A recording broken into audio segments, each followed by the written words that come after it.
जात के हैं, मोच या घांची कास्ट के हैं। ओबीसी की बात, जनगणना की बात बहुत की जाती है। जिसकी जात का पता नहीं वो गणना की बात करता है। आप जाति कैसे पूछ सकते हैं? आप बताएं, जाति कैसे पूछ सकते हैं? आप पूछ के दिखाओ जाति को। कांग्रेस किसी भी कीमत पर देश के हिंदुओं को बांटकर भारत को तबाह कर देना चाहती है। जाति जनगणना हम करा के दिखाएंगे। खत्म। आपको जितनी गाली देनी है आप दीजिए, हम खुशी से लेंगे। बिहार चुनाव से पहले केंद्र सरकार ने देश में जाति जनगणना कराने का फैसला किया है। बुधवार को केंद्रीय कैबिनेट की बैठक में ये फैसला लिया गया। केंद्रीय मंत्री अश्विनी वैष्णव ने प्रेस ब्रीफिंग में बताया कि जाति जनगणना मूल जनगणना में ही शामिल होगी। बता दें कि इसी साल के आखिर में जाति आधारित सर्वेक्षण लागू करने का ऐलान किया था। 6 जून 2022 में बिहार के नीतीश सरकार ने इसे लागू करने की अधिसूचना जारी की थी। जाति सर्वेक्षण लागू होने के ऐलान के साथ मुख्यमंत्री नीतीश कुमार और तत्कालीन उप मुख्यमंत्री तेजस्वी यादव ने इसे लेकर कई वादे भी किए थे, लेकिन बाद में दोनों ही पार्टियां अलग हो गईं और नीतीश कुमार ने बीजेपी के साथ सरकार बना ली। ऐसे में मौजूदा परिदृश्य में जाति जनगणना कराने के पीछे की वजहों के बारे में जानेंगे, लेकिन पहले इसके इतिहास के बारे में थोड़ा जान लेते हैं। बता दें कि जनगणना को 10 साल में एक बार किया जाता है। इसमें जनसंख्या आधारित सर्वे किया जाता है। अब तक देश भर में 15 बार जनगणना की जा चुकी है। इसकी शुरुआत साल 1881 में हुई थी। तब अंग्रेजों ने जनगणना करवाई थी। इसका मकसद भारतीय आबादी का आकलन करना, संसाधनों तक लोगों की पहुंच बनाने में मदद करना, सामाजिक परिवर्तन की रूपरेखा तय करना और परिसीमन के लिए इस्तेमाल करना था।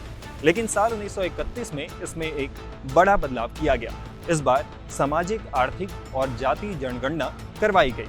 इसका मकसद ग्रामीण और शहरी दोनों इलाकों में भारतीय परिवारों की आर्थिक स्थिति के बारे में डेटा कलेक्ट करना था, ताकि लोगों की आर्थिक स्थिति के पीछे की वजहों के बारे में पता लगाया जा सके। ये अलग अलग जातियों की आर्थिक स्थितियों की इवैल्यूएशन करने के लिए भी किया गया। अलग अलग जातियों के आधार पर भी डेटा कलेक्ट किया गया था। आज़ादी तक साल दर साल ऐसा चलता रहा। फिर साल 1951 में आज़ादी के बाद पहली बार जनगणना हुई। भारत के संविधान निर्माताओं और आज़ाद भारत की पहली कैबिनेट, जिसमें जवाहरलाल नेहरू, सरदार वल्लभ भाई पटेल, डॉक्टर भीमराव अंबेडकर और मौलाना आजाद जैसे नेता थे। उन्होंने जनगणना को लेकर एक बड़ा फैसला लिया। उन्होंने तय किया कि भारत सरकार जातिगत जनगणना नहीं करवाएगी, क्योंकि ये समाज में विभाजनकारी हो सकता है। तब जनगणना में सभी जातियों के बजाय सिर्फ SC/ST की गिनती हुई थी। उनकी गिनती भी इसलिए करवाई गई क्योंकि उन्हें आरक्षण देने की संवैधानिक बाध्यता थी। हालांकि बदलती सामाजिक राजनीतिक गतिशीलता और सटीक डेटा की जरूरत को देखते हुए जातिगत जनगणना के लिए नए सिरे से मांग उठने लगी। इससे पहले साल 2011 में देश भर में जनगणना हुई थी। मनमोहन सिंह सरकार के दौरान साल 2011 में सामाजिक, आर्थिक और जातिगत जनगणना करवाई गई थी। इसमें ग्रामीण विकास मंत्रालय, शहरी विकास मंत्रालय और गृह मंत्रालय ने करवाया था। हालांकि सर्वेक्षण के आंकड़े कभी भी सार्वजनिक नहीं किए गए हैं। इसके बाद साल 2021 में जनगणना होनी थी, लेकिन कोविड महामारी की वजह से ये टल गई। इससे पहले केंद्रीय गृह मंत्री अमित शाह ने अगस्त 2024 में कहा था कि जनगणना उचित समय पर होगी और ये 2025 में शुरू हो सकती है, जिसमें डेटा 2026 तक प्रकाशित हो सकता है। और अब मोदी सरकार ने जाति जनगणना का ऐलान कर दिया है। ऐसे में सवाल उठ रहे हैं कि क्या विपक्ष के दबाव में सरकार ने जाति जनगणना कराने का ऐलान किया है, क्योंकि नेता प्रतिपक्ष राहुल गांधी ने साल 2023 में सबसे पहले जाति जनगणना की मांग की थी। इसके बाद वे देश विदेश के कई सभाओं और फोरम पर केंद्र से जाति जनगणना कराने की मांग करते रहे हैं। कास्ट सेंसस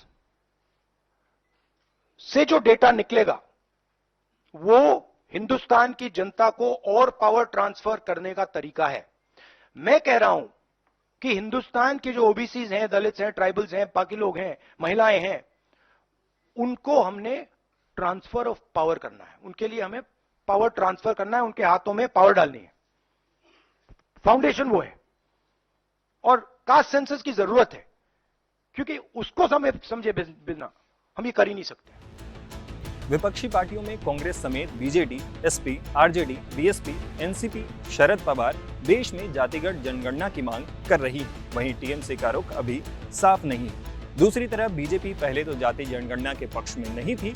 एनडीए ने कांग्रेस समेत दूसरे विपक्षी पार्टियों पर आरोप लगाए थे कि ये जाति जनगणना के जरिए देश को बांटने की कोशिश कर रही है। तब प्रधानमंत्री नरेंद्र मोदी ने भी कांग्रेस और दूसरे विपक्षी पार्टियों की जाति जनगणना की मांग को लेकर उन पर निशाना साधा था। कांग्रेस किसी भी कीमत पर देश के हिंदुओं को बांटकर भारत को तबाह कर देना चाहती है। कांग्रेस गरीबों को बांटना चाहती है। मोदी ने पिछले 10 साल में सारी योजनाएं ऐसी बनाई ताकि गरीबों में एक आत्मविश्वास पैदा हुआ है।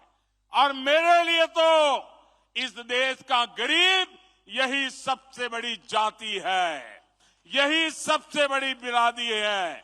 अगर गरीब का भला हो गया, देश का भला अपने आप हो जाएगा।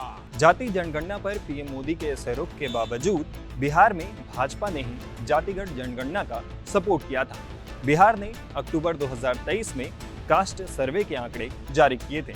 ऐसा करने वाला वो देश का पहला राज्य बना था। बिहार में जाति आधारित सर्वेक्षण की रिपोर्ट ने राज्य की सामाजिक, आर्थिक और राजनीतिक संरचना की गहराई से पड़ताल की है। मुख्यमंत्री नीतीश कुमार के नेतृत्व वाली महागठबंधन सरकार द्वारा शुरू की गई इस सर्वेक्षण की प्रक्रिया को सुप्रीम कोर्ट की हरी झंडी और हाई कोर्ट के हस्तक्षेप के बीच पूरा किया गया। इस सर्वे में राज्य की कुल जनसंख्या 13.07 करोड़ पाई गई, जिसमें से 63.14% आबादी ओबीसी वर्ग से है। इसके अलावा 19.65% एससी, 1.68% एसटी और 15.52% सामान्य वर्ग के लोग हैं। हालांकि बिहार में सर्वे के रिपोर्ट के आधार पर कोई बड़ा बदलाव हुआ है, ऐसा अब तक नहीं दिखता है। हालांकि चुनाव में इस मुद्दे का असर जरूर होता दिखा है। एक्सपर्ट्स मानते हैं कि राहुल गांधी की तरफ से बार बार जाति जनगणना का मुद्दा उठाने का लाभ विपक्ष को लोकसभा चुनाव में भी मिला था। लोकसभा चुनाव के बाद जिन राज्यों में विधानसभा के चुनाव हुए, वहां भी कांग्रेस समेत तमाम विपक्षी पार्टियों ने जाति जनगणना को चुनावी मुद्दा बनाया था। झारखंड में विपक्षी गठबंधन की सरकार बनने पर अगले साल तक जाति सर्वेक्षण कराने की घोषणा हुई है।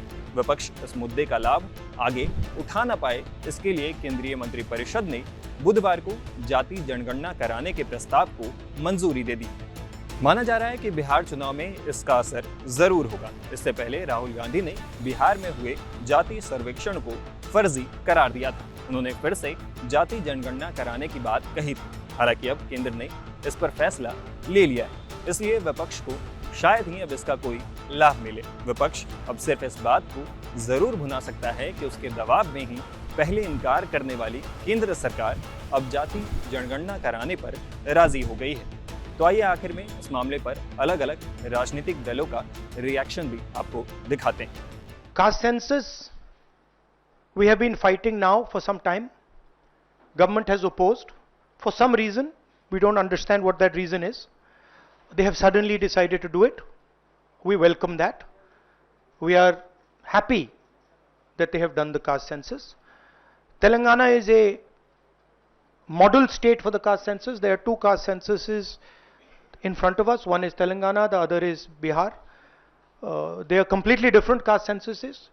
The Telangana caste census, the questions have been developed by a process of consultation, not a closed process, open process, by asking the stakeholders what are the type of questions, and it's been a very detailed, very granular exercise. We would like the national census to follow some of the ideas of the Telangana census, and we are more than happy to help the government develop the national census on similar lines.